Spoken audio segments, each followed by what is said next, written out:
So, welcome to a new episode of the Harsher Reality, and I'm absolutely delighted to have with me today Dan Davies, who is a former Bank of England economist, investment bank analyst, as a journalist involved in sort of covering many financial scandals, including the LIBOR scandal. Is the author of two books, Lying for Money, and most recently, the amazing Unaccountability Machine, which was a very powerful read and led me to reach out to Dan, who very kindly agreed to appear on the podcast. So thank you, Dan, for being here with us today. Thanks very much for inviting me. It's great to be here. Can I start by asking briefly what led you to this sort of investigation of bureaucracy and everything you write about?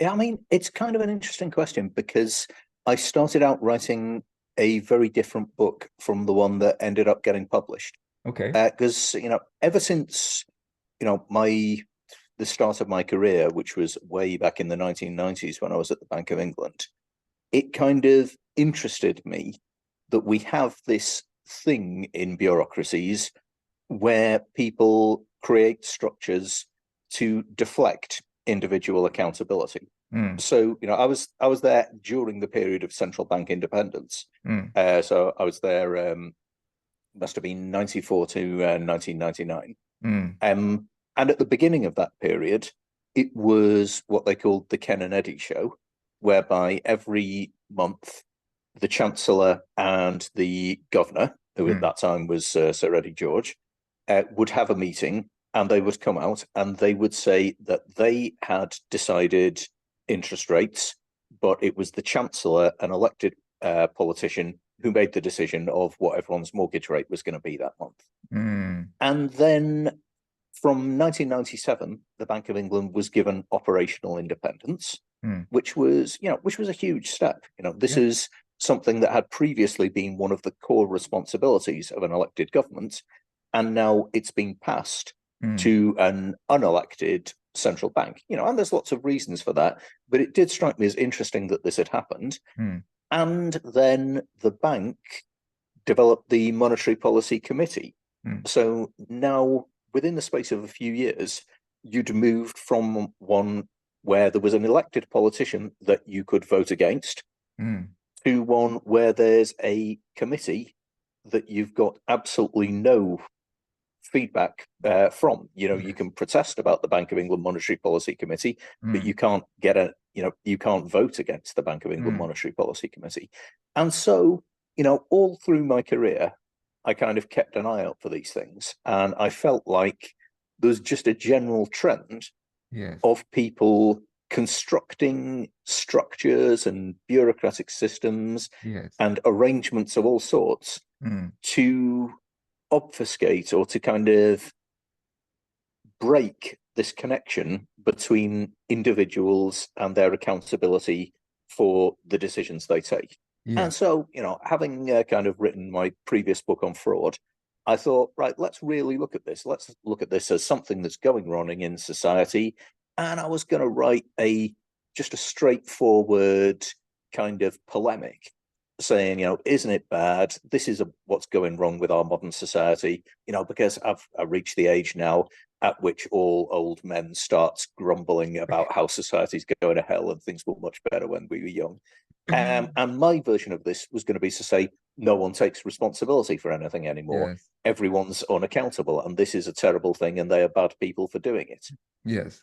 And as I ended up writing the book, one of the reasons why I delivered it to the publisher about a year later than I promised to is that I just ended up thinking, you can't really write that polemic. It is not fair to the people working in these organizations to say that they are consciously trying to avoid being accountable for things. What's actually happened is that most of these decisions are actually being made Mm, by the system. They're mm, not being made by the individual human being. So I kind of almost the way that to think about it is that for most of human history, if you had a physical object in your house, Yes. just a piece of furniture or a knife and fork or whatever, there would be one human being who made it. There would be one craftsperson who would point to your thing and say, I made that.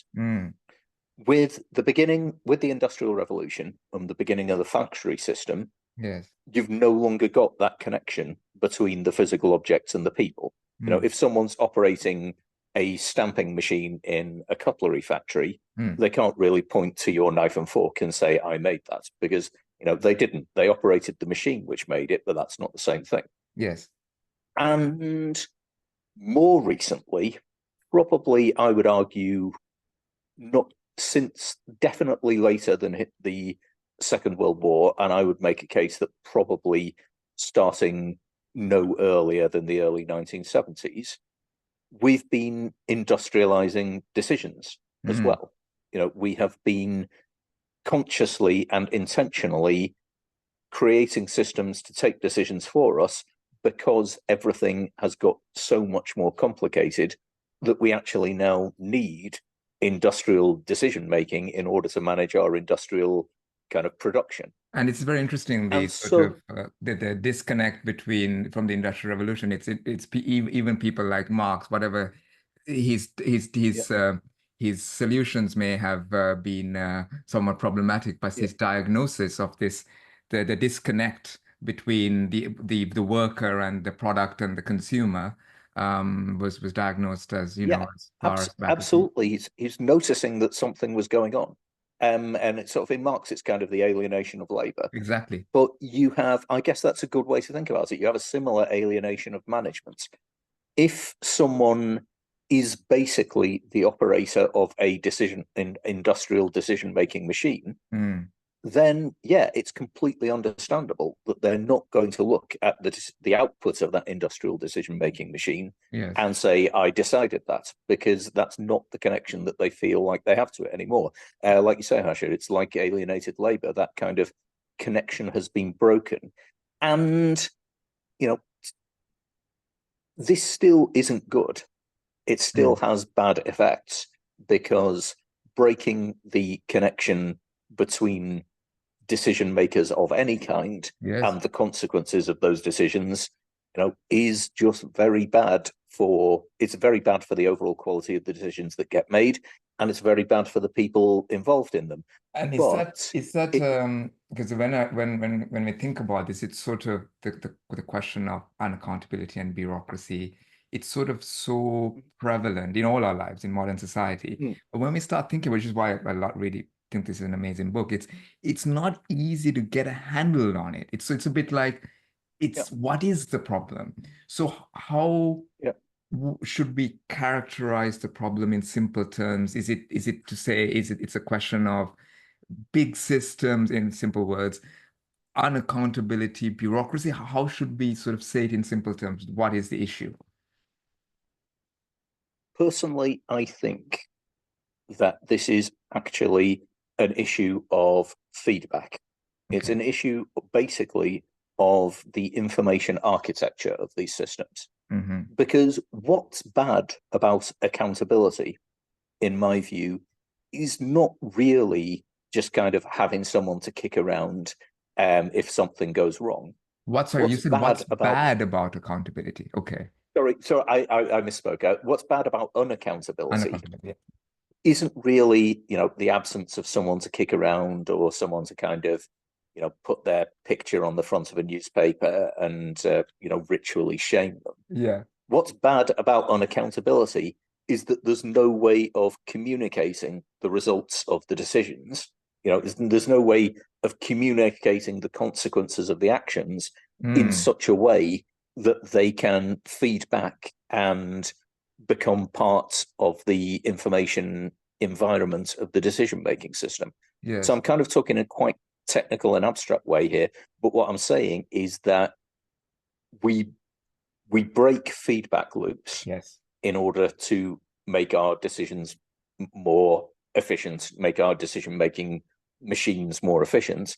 And breaking those feedback loops is really dangerous. Yes. Because firstly, you are making worse decisions. Yes. And second, this accountability doesn't kind of disappear.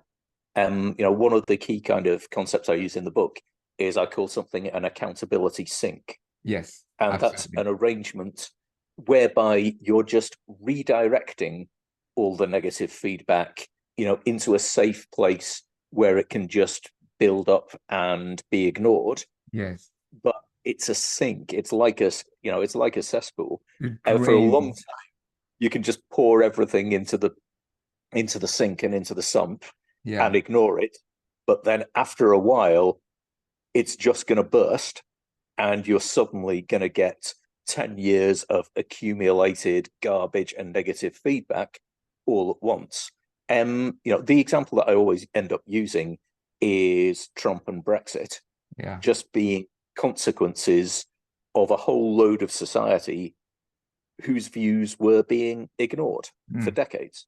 And most of the time, their views were being ignored, in my view, because a lot of those views were dumb and bad.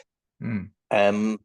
But Nevertheless, it's a it was, discontent. It's a yeah, discontent that yeah, was yeah, being put forward. yeah. In retrospect, we didn't deal with that Mm. situation at all well. Talking of we as the Yeah, yeah. educated middle class of the world. We just kind of said, well, we can ignore these people. Mm. Their votes aren't really important. We don't listen to them. With any luck, they'll give up on politics. And for like decades in the Mm. 1980s and 90s, they did give up on politics. Yeah. But then we had the global financial crisis. Everything started going wrong. People started realizing that the elites who'd been leading them were not as technically competent as they'd portrayed themselves to be. Yes. Suddenly, all these people who'd given up on politics came back. Mm. And when they came back, they didn't have any of the same assumptions as those of the rest of us who'd still been following the game for the last 10 years. Yes. Another place you end up seeing this, and since writing the book, I've been talking to a lot of marketing people, Yes. is that this is the way that brand damage happens. Mm. You always get, if you decide that you're going to cut costs by degrading customer service, you never see the effects to begin with. Or Yes. the effects of doing that just come in a way that it's okay to ignore them. Yeah. You feel like, okay, yeah, we're getting a few more complaints. People are a little bit more grumbly. People are noticing that the quality has declined a bit, but Well, we can we've ignore it. decided It's not a big you, deal. we can ignore it. And then things go on a bit and you go, well, we're getting quite a lot of complaints now, but we can just divert them to a customer service center. We can divert them to an online form. It's still Yes. going to be okay. And then one day you wake up and your brand is screwed, and 20 years worth of brand equity is gone. And the eventual crash when it happens, Sudden. in brand values happens very suddenly and very dramatically. And it's a similar kind of effect where Mm. all of this feedback has been ignored for so long until it builds up and escalates to a level where it can't be ignored anymore.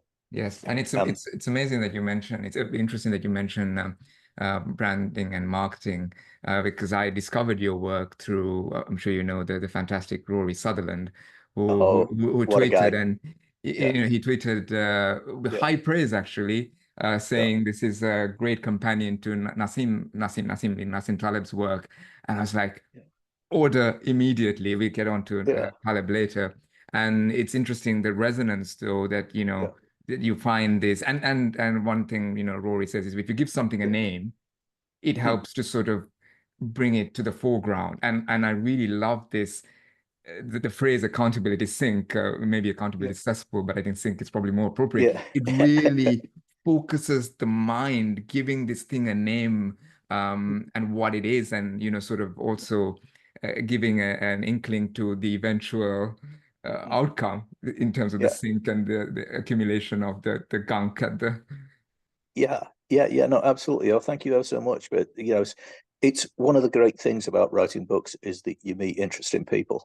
And yeah, sort of, it was a great day for me when I made contact with Rory Sutherland. Yeah, And in terms of accountability sinks, so you mentioned sort of the political aspect of things. You mentioned brand value, and how sort of outsourcing to call centers. So, in simple terms, is it sort of any system? I don't know if system is the right word here. Yeah. Anything that an organization or an individual does to break the feedback loop between consumer or end user and producer, something like that? I think it is kind of, yeah, because at an abstract level, Mm, everything that we do in management of any sort is information processing. yes. You know, if you're not kind of literally kind of dragging the bricks back and forth across the yard Yeah. or, welding the metal yourself, then what you're doing is handling information. Mm, And there's a whole science of that. The thing is that information theory, developed in the 1940s, coming out of Second World War research, yes. and there were always at the beginning two strands of information theory. One of which was to do with communication, Mm, and that's the better known one that everyone knows because that's kind of Claude Shannon, yes. Bell Labs, all of that wonderful stuff, all of the stuff that ended up leading to the digital computer, the telecoms revolution, the Yes. World Wide Web, and everything. But the very same mathematics at the very earliest days, when Shannon was developing his fundamental theorems, he was developing them alongside Norbert Wiener, who's kind of one of the most famous mathematicians of the 20th century, but these days not so well remembered. I think he's mainly well remembered for because he got his name on Brownian motion. Yes. And he was interested in information in the context of control. Yes.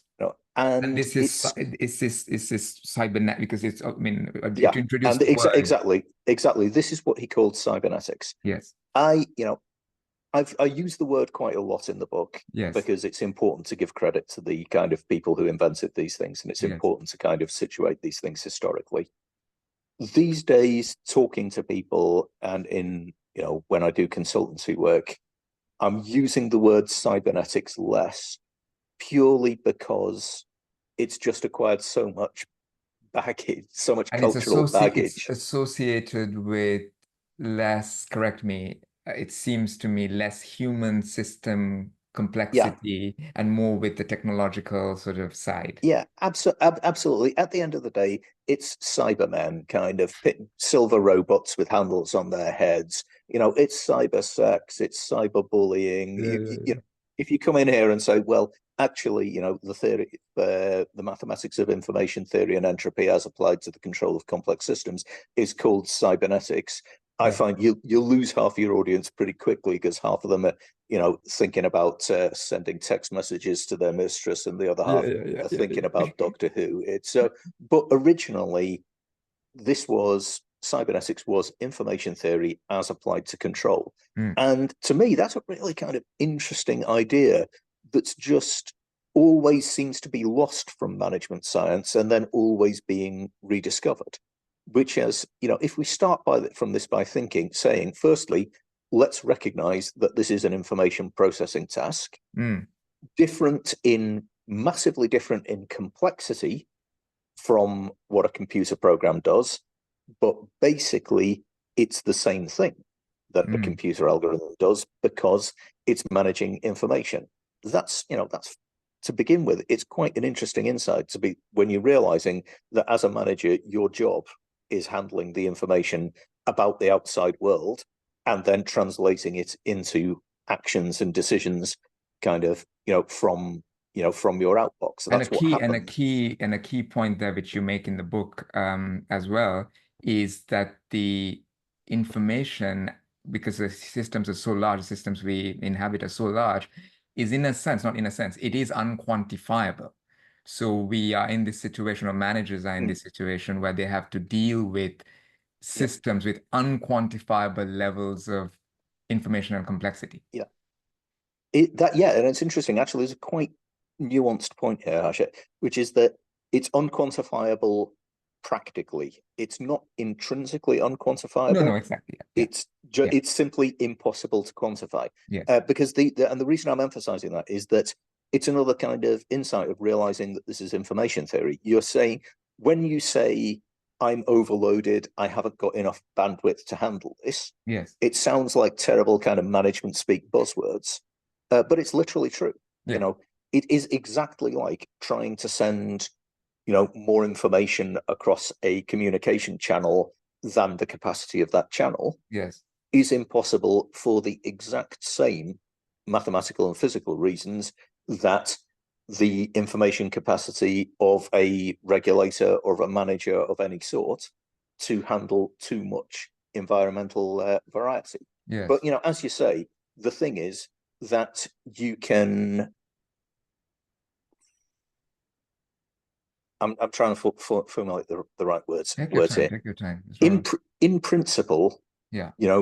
If you had unlimited time and energy and weren't constrained by physical reality, you might be able to quantify the amount of information that a manager takes in yes. terms of megabits per second, yes. Work out the processing capability of that person and work out how much environmental variety they could handle, relative to the tasks they were doing. In fact, just sort of thinking about how you would go about that, you realize immediately it's crazy to try. Yeah. And even if you achieved it, things would have moved on and you'd be too slow. Yeah, exactly. Exactly. All you can do is that you can recognize when the environmental information is bigger or smaller. Yes. You can recognize when things are quiet or when things are crazy. And you can spot a manager who is trying to do the impossible, and you can spot someone who is being overloaded with information because you can see them burning out in real time.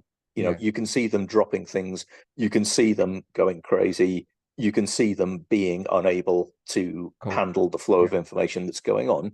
And at that point, that kind of the bandwidth of that channel is being exceeded. And, if this is your problem, then something's got to be done about it at that point, either to reduce the flow of environmental variety and information coming in, or to do something to increase the capacity to handle it. Yeah. And of course, you dedicate a significant portion of the book to this. Perhaps now is a good time to get onto it, that none of this is being helped or has been helped by the general trajectory of economics.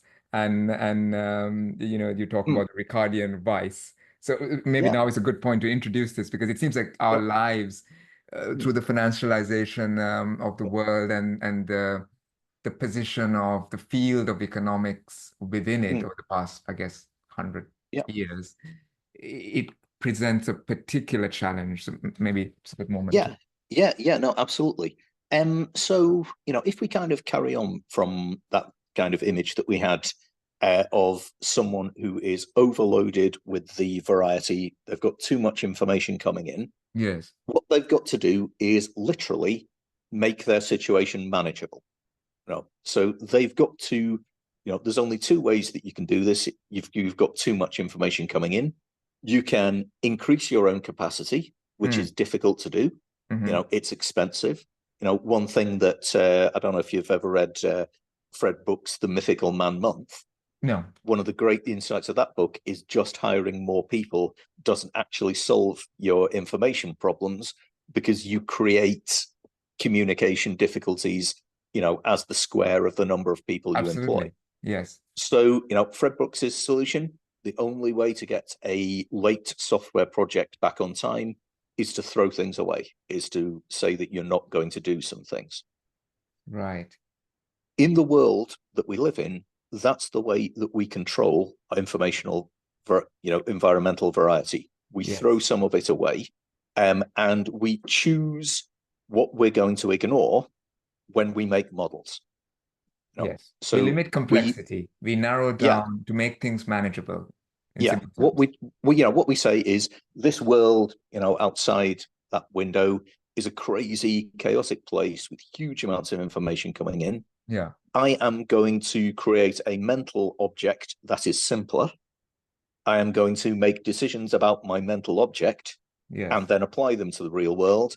And if I've constructed that mental object right, we're going to be able to keep this show on the road.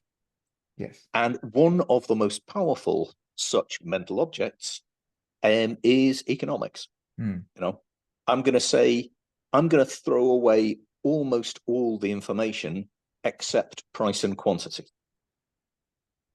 And then I'm going to take advantage of, the fantastic trick that was, first noticed by Adam Smith and first noticed by the Austrian economists, that if I concentrate on price, and if I just look at my own kind of local situation in terms of my own costs, profit, and competitors' prices, then all of the global variables that would be incredibly difficult for me to kind of keep track of are going to look after themselves. So you have the famous example from Hayek where, say, a major kind of new discovery of copper has been made. There's millions of people in the world who make things using copper. They can't keep track of developments in copper mining and production all over the world. There's no reason that they should do. There's no reason that they have to. All they see is that there's been a price in change in one of their inputs relative to the others. Yes. And as long as everyone kind of takes that price input and uses that information, you have this wonderful distributed optimizing system, and it's a great trick, and, I'm really glad that I live in one of the countries of the world that's been made the biggest use of free markets, as an information processing system. Yes. But you do have to remember that all of the time that we are kind of doing economics, we're trying to manage our mental object, and we're presuming that it's going to correspond to the world. Yes. And that's what Joseph Schumpeter called the Ricardian Vice, because he identified it as first coming in with David Ricardo, which is just this tendency of economists to make their perfect mental object, in many ways, often create it so that it's going to give a particular answer The answer to that the they want, because question. I remember Exactly. I unfortunately studied economics at university, but I was fascinated by the topic. I'm Sri Lankan, by the way, and I wanted to understand why rich countries are rich and poor countries were poor anyway. But anyway, I took economics for my A levels, and I remember we studied Ricardian comparative advantage. And I remember thinking, this makes no fucking sense because it's obviously I wasn't smart enough to articulate it to the teacher, but I had sort of this inkling that, but what happens if the wine fields get destroyed and you've specialized in that and then you have no food? But obviously I wasn't able to really articulate it at that age. No, exactly. It's Ricardian trade is just, it's important to teach yourself and understand it. Yes. But then, and all of the mathematics works perfectly. There's absolutely nothing wrong with this. The only thing that's wrong with it is that no trade anywhere in the world has happened in any way that's remotely like that. It's sort of that it's like, and this is, if you go on and do like graduate level economics, you end up reading a lot of working papers where the conclusion is something just incredibly obvious. But the way that they get to it is so involved and involves making so many weird assumptions And that you start maths just and unnecessary mathematics to try and convince themselves that it's a science yeah, like physics. absolutely. And you just end up kind of doubting the conclusion that you'd previously thought was obvious because they've had to make so many. You think anything that requires that many assumptions, it can't be as obvious as I thought it was. Yes. this is the Ricardian Vice, because you end up with a perfectly valid mathematical argument and a perfectly logical set of deductions. And you can, once you've got that, you can really steamroller people. You can kind of point to the argument. You say, which of these steps do you disagree with? And if you've done it right, there's nothing that can be disagreed with. And therefore, you kind of go, well, in that case, you've got to accept my conclusion. Yes. And that's actually quite dangerous, because the one big objection that people usually ought to be making to economic arguments is, I reject the initial premise that any of this is remotely describing the actual thing we care about. It's like you've proved a topological theorem about a fixed point in a convex set. Yes. You're now talking to me as if you've proved something about industrial organization and competition policy. Yes. But your argument for why this mathematical object is analogous to, I don't know, the kind of the steel boats industry is just simply because I say so. Yes. And if someone else says different.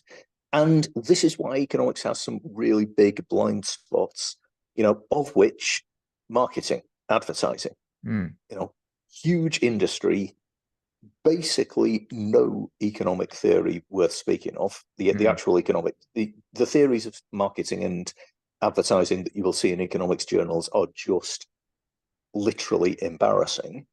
And it's because, advertising, marketing, human resources, all these huge important parts of business, they're not price and quantity. They are part of the environment that the science of economics has decided to throw away. It's part of the information they've decided that they're not going to take into account, because they can't do that and have a mathematical mental object that's remotely tractable for them. Yeah. Which is, I don't want to sound like I'm bagging on economics. I kind of No. earned my living out of economics for many years, but you've got to understand that it's got limits. And the trouble with, the Ricardian Vice Yes. is that it's all set up to make people who have invested a lot of their life in learning those mathematical structures, they very, very much tend to forget that it's got those limits. Yes, exactly. And one of the phrases that struck with me when reading this section in the book is, optimizing. You mentioned this quite a bit as well, optimizing a single variable. And optimizing a single variable, forgetting economics, in any area of life is potentially dangerous and problematic. And it seems like, partly because of the influence of economics, probably other factors as well you should talk about. The complex systems of society, the economic systems, the decision-making systems are focusing a lot on single variables. And maybe you've already mentioned too, price, quantity, and I think you talk about Friedman and sort of the profit maximization as another example, I believe. No, absolutely. One of the things that consultancy firms are always reinventing, and I'm old enough to have seen a few cycles of this. You're familiar with the balanced scorecard? The balanced scorecard. No, I may know it if you describe it. Yeah, well, that's probably you haven't heard about it because it's like 30 years and 2 cycles ago. Okay. But management consultants go through cycles. Yes. Whereby someone will say, you need a scorecard or a dashboard of all the different key performance indicators, for the chief executive, to have an idea of what's going on in the business on a number of dimensions. Okay. And, someone will make a career out of those. Someone will, make a few years worth of fee income, good, honest, billable hours stuff. Installing KPIs and installing balanced scorecards for as many of their clients as will pay for it. And then inevitably, on what I would say is probably a kind of 10 to 15 year half career cycle, someone will say, but it's no good having half a dozen KPIs. Some of them are going up, some of them are going down. I want to know, are things getting better or worse? And so someone will come around, with a very well thought out statistical methodology to produce a weighted average of the KPIs and give them a single metric that says whether things are getting better or getting worse. And Yeah. everyone will be happy about that, particularly, at like whatever McKinsey's are charging per day for a partner and two And if you juniors. go back to everything you've said, this is, Yeah, I mean, many reasons for this, but one way to look yeah, at it from a cybernetic perspective, or you don't like to use yeah, it, but yeah, but it is that the CEO, whomever thinks that yeah, or feels too many, I don't have a sense. It's again an yeah, information thing. Let me try and reduce it to yeah, something that is digestible. Is that an accurate way of? yeah. Absolutely. And so, you have value at risk. For in the financial system, the measure of value at risk was invented, but for one guy, Sir Dennis Weatherstone at JP Morgan, who just wanted to say, give me a number that tells me how much risk the bank is taking. And in the early days, I met Dennis Weatherstone once. He was an incredibly impressive guy. Okay. He knew that this number of value at risk wasn't actually telling him how much risk JP Morgan was telling him. Yes. He knew that it was a weighted average of all of the trading book positions, weighted by standard deviation through a correlation matrix. And he was only really interested in this number to see if it was moving up or moving down. He could, and so he had a feel for this because, and this was a really important thing in another book of mine, which I wrote with Will Butler Adams about the Brompton Bike Company. And Will, the CEO of Brompton, is just an amazing bloke. And we talked a lot about management accounting with him. Right. And he said the important thing is if you understand the numbers based on your understanding of the business, you'll do right. Yes. If you try to understand the business based on only knowing the numbers, you will always kind of come to grief. Well, this is another example, another version of the map, confusing the map for the territory. Absolutely, absolutely. And then people do confuse the map for the territory, All the and you time. get people presuming that value at risk is a measure of risk. Yeah. You get people presuming that the share price is telling them everything that they need to know about whether that their performance that year. And so this kind of trundles on until some big disaster happens, and someone says, "Well, really, you can't just look at one single measure. What we need to do is install a balance scorecard, a dashboard of 6 or 7 key performance indicators so that the chief executive can keep track of them." And yeah, like I say, I've seen, I would say, 2.5 cycles of this Yeah. because people are always, everyone wants there to be one, it's deep, almost kind of theological, Yes. psychological need. Everyone wants to be given one score that's telling them whether things are going well or badly. But, as you say, you can't do that in your life. No one, someone who tried to do that in their domestic life, someone who tried to do that, with their marriage, Yeah. you would go, right, this is a sign of fairly serious, mental disorder. This is some, Well, this is a absolutely, and symptom of it's something. interesting because Yeah, was having lunch with some friends yesterday, and we were yeah, talking about in sort of in a romantic context. It's like this is the sort of economic version or information system yeah, version of trying to find someone based on a single trait. yeah, yeah, exactly. And it's the way that people, and people are doing this more and more. People are trying to gamify, whole areas of their life and whole Yeah. areas of public life. And my view is that we should see this as what it is, which is a symptom. And it's a symptom of people feeling overloaded by their information environment. Yes. And what do? They do the thing that sets us apart from the other animals, which is that they try to think in abstract terms. They try to Yes. create a mental model of reality which is easier for them to manage, and Yes. so, that's kind of I've only really realized this talking to people like yourself while kind of talking about the book after it's been published. But that's actually the big theme I should have been writing about, this tendency, this need to make models and to simplify things, and it's not something we can do without. It's intrinsic to the state of the world, and it's something that's only going to get more prevalent because the world is only going to get more complicated. Well, And so our need to simplify it is going to increase. But there's good and bad ways to design models. We shouldn't be just inventing a model and kind of inventing things ad hoc for everything that comes up. We should be looking, at the information theory of Shannon and Wiener, and we should be looking at all of the science that we've been developing over the last 100 years to say, well, there are good and bad ways to design the information flow in these models and in these mental objects. Yes. And one of the ways that we know is a bad way to design them is to design them with no feedback links from the bottom level to the top. Absolutely, absolutely. And you talk about the need for control and single variables are almost being theological. Yeah. And this is probably why Rory mentioned Nassim.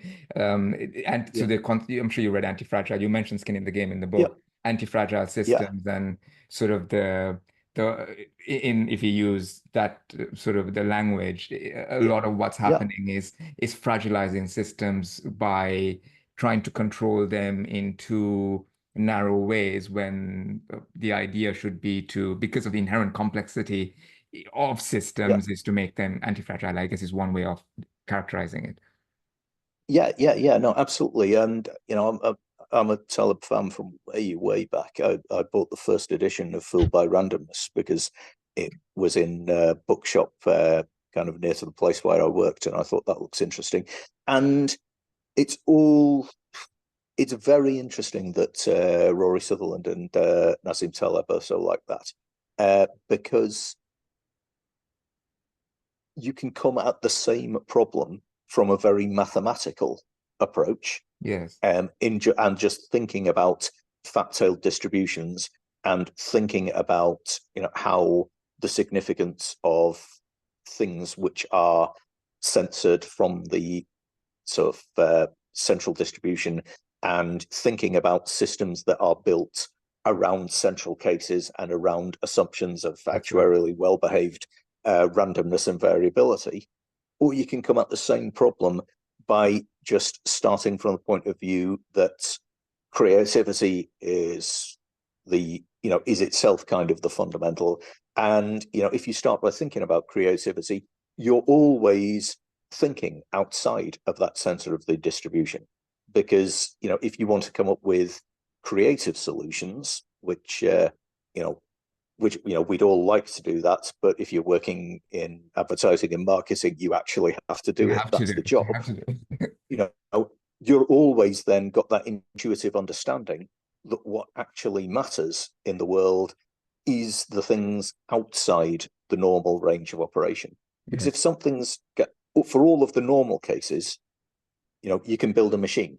For all of the normal cases, you can build a standardized machine with standardized parts and a standardized distribution of tolerances, and that's industrialization. That's how you can do it. The trouble is that the world is set up, particularly in control contexts, to give you things which will not fit into that template. And so then the question is, what do you do with those? How do you handle the difficult cases? Yes. And what Rory's work and Nassim Taleb's work and all of that are saying is that actually we think of these as special cases, but this is the normal thing of life. These are the things that we're always dealing with. These are the things that we should be concentrating on. This is not the information that we should be censoring. This is the things that we should be paying a very great deal of attention to how we handle them, because they are the things that will make our lives either go very, very right or very, very wrong. Yes, yes.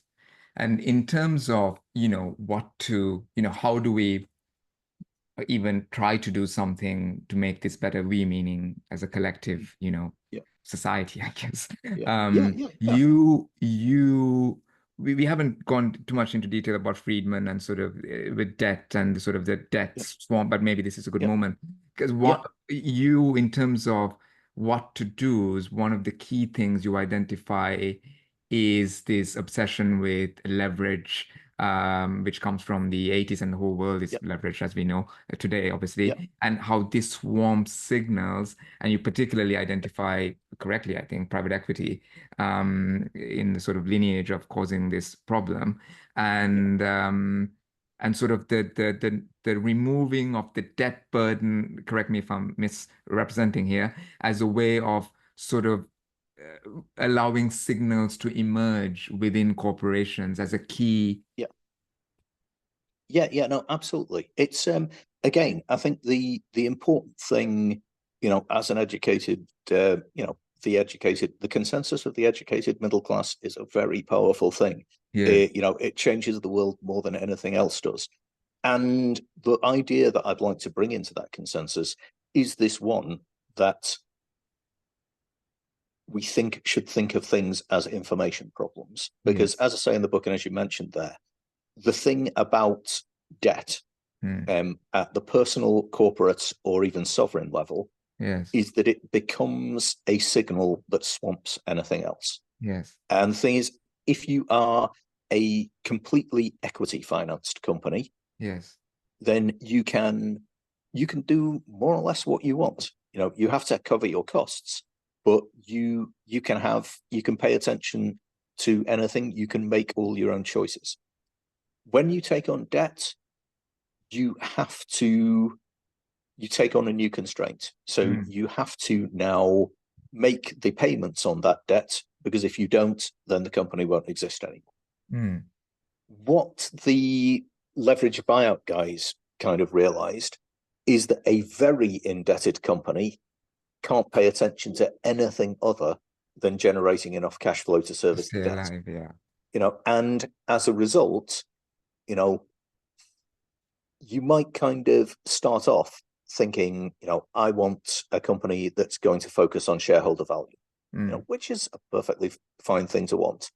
But then you think, well, it's kind of getting annoying for me to stand over all of my managers, making sure that they're concentrating on shareholder value every day. Some of them are sort of sneaking off kind of concentrating on customer service. Some of them are kind of sneaking off to do research and development. Yes. I want those guys generating cash flow for me, the shareholder, every day, and it's becoming tedious to supervise them. So what do? You say, well, I'm going to land this company with a huge debt bill, Yes. pay out all the cash as a dividend to myself, and leave them having to make $20 million a year in order to pay the coupons on the debt. Now they can't do anything except concentrate on cash flow. They're going to cut the customer service. They're going to cut the research and development. They're just going to completely be focused on creating what I previously thought of as shareholder value, but is now just debt service for them. We're back to our single variable.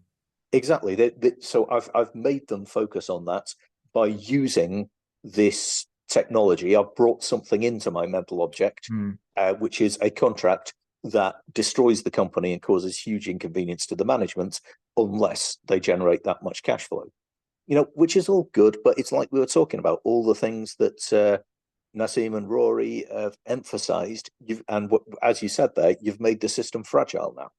As long as everything goes along in a normal kind of mediocristan, sort of tame uncertainty world, my gearing up idea was absolutely brilliant. Yeah. But then something comes along from outside the model, and now the company can't pay the debt, or now the brand equity has been eroded, or, scandalously, we've managed to make a product like the 737 MAX, which actually kills people. Yes. And at that point, now all of my problems come back to me at once, because that debt is now making solutions impossible.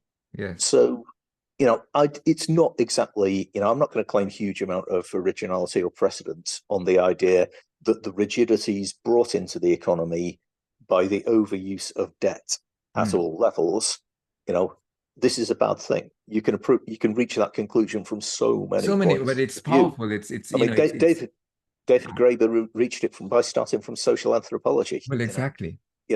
And you know, it seems clear to me that we've reached a point long into diminishing returns Yes. on using debt as a technology of control. We need to give that up. And the first step towards giving it up is going to be changing the legal incentives and legal protections given to people who over leverage companies. And, my view on that is that I don't see how the private equity industry in anything like its current shape or form could continue to exist if we removed those protections and incentives. Well, exactly, and it's interesting you mentioned David Graeber, the late David Graeber. Yeah. In his book Debt, yeah, it's very sort of Yeah.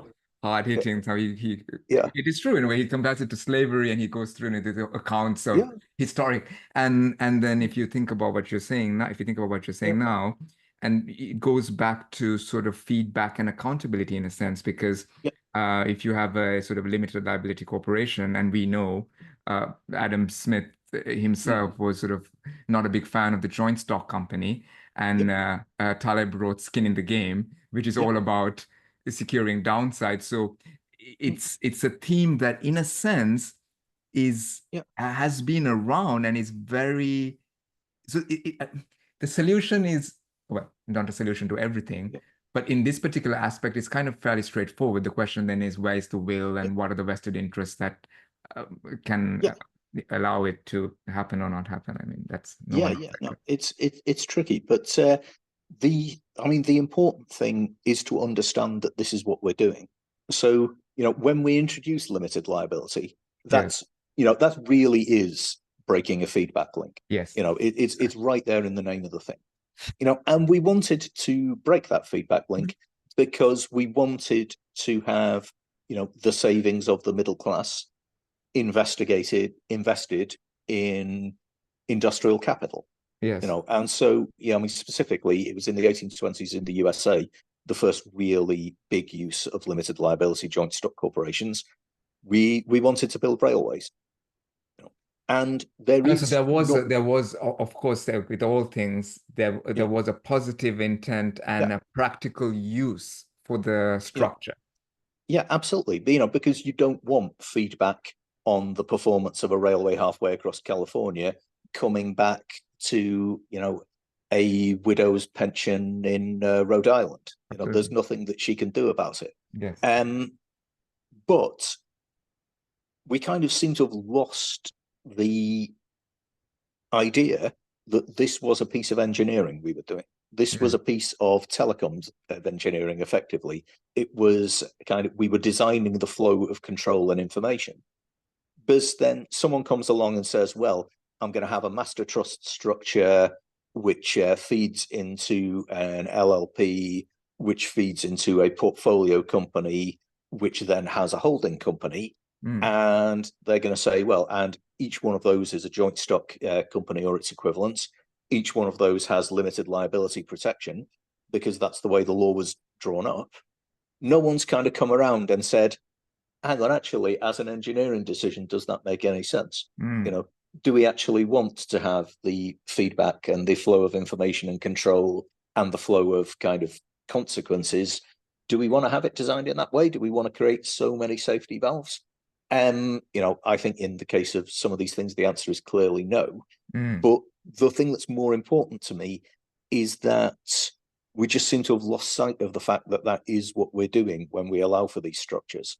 Yes. And particularly we're going to have limited liability on one side, we're going to have debt and leverage on the other side, and we're just kind of like a kid playing with these blocks in one of those sort of toys that people give their children if they want them to grow up to be software engineers. But we're just kind of banging them in more or less at random without really kind of thinking about the flow of control. And I think that's what we lost when we gave up on the science of cybernetics. basically because we ended up realizing that it was never going to be a purely mathematical science Yes. because it's impractical to the point of ridiculously impossible to quantify the information flows. We still have to think about them. We still kind of owe it to ourselves to think about those consciously. There's a guy out in California, professor of statistics called Ben Retz, Okay. who has this phrase, when math becomes metaphor, to describe a kind of phase transition in complexity. Yes. So, something gets more and more complex, and Yes. your algorithms for dealing with it get more and more complex. Yes. And then there's a level of complexity after which you just have to say, no, there ain't no way that any algorithm running on any electronic computer of any sort Yes. that's ever going to be invented is going to be able to handle this. From now on, we're using the same building blocks and the same insights that we did when we could control this thing, but now we're using them purely as metaphors. And it's that kind of transition that we've never really made with information and management. Yes, yes, absolutely. And it's very interesting to think about. I mean, this is a huge, obviously, it's a it's Yeah. a it's literally it's a huge topic. And one of the things that occurred to me when reading, I made a Yeah. note of it. I'll just ask it because it occurred to me is Yeah. this the social brain that Robin Dunbar's number, and how Oh, because at the heart of all of this is the fact that the world is getting more complex and there's no way around it. More interacting parts at scale. yeah. So with globalization and internet and everything, so Yeah. scale is increasing. So inherently complexity is increasing. So the information problem is becoming difficult. So reading sort of Dunbar, it's struck me. And some companies have, I said, Gore-Tech, which is explicitly limits. So the social brain hypothesis for Yeah. people who don't remember or don't know is the idea that the neocortex of primates, or the brain of primates, is correlated with group size. So Robin Dunbar extrapolated that to humans, and he said it was whatever, roughly 150 or between 100 and 250 in terms of the social relationships that we humans can realistically be expected to keep track of.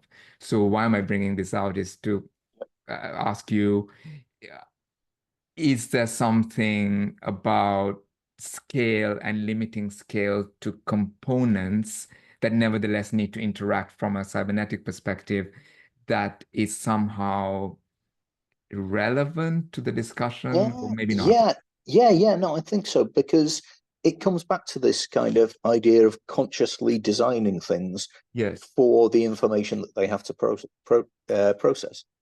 We absolutely know. Anyone who has been on this earth as an adult for 10 years or more Yes. knows the huge difference between a well-managed or organization, a functioning organization, and a dysfunctional one and a mediocre one. Hmm. Everyone knows that companies and groups and organizations which are really well adjusted to their environment and task Yes. can perform so much better than kind of mediocre kind of groups of people attempting the same task. And what we really need to do is to get into the habit of consciously designing things so that they're going to be matched to those tasks, and to be aware. But I think this is probably my answer to your question, Hmm. that it's not so much the design as the capability for redesign.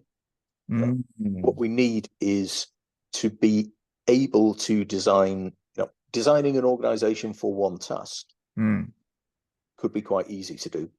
Designing something that's going to remain as an ongoing entity and keep its viability and keep its efficiency requires designing the capability to reorganize Yes. and the capability to understand when reorganization is necessary. And those are much more difficult tasks. I don't think necessarily because they're kind of more difficult from a mathematical or engineering point of view, but because they're always going to be a hassle. They're going to be a hassle, particularly for people who are doing very well out of the current system. Yes. and they are going to involve treading on people's toes and making people think about things they would rather not think about. Yes. And the great enemy of anything and any kind of progress in human life is our wonderful ability to invent reasons why we don't need to do anything. Yes. Yes. And I guess all this is exacerbated by, scale and distance. Yeah, It's the same thing, because if the yeah, person that needs to reorganize yeah, is separated and there's no information flow, there's an accountability yeah, sink or a feedback loop absolutely. is broken, so that interferes. And then Yeah, the more layers there are. yeah, absolutely. And so it's difficult enough as it is. So let's not go putting extra obstacles in our way, like a huge lump of debt, or like kind of nationalism, or like kind of trade tariffs, or any of the things that just make it more difficult to reorganize and make it more difficult for people to communicate on an equal basis. For no other reason, for no real reason.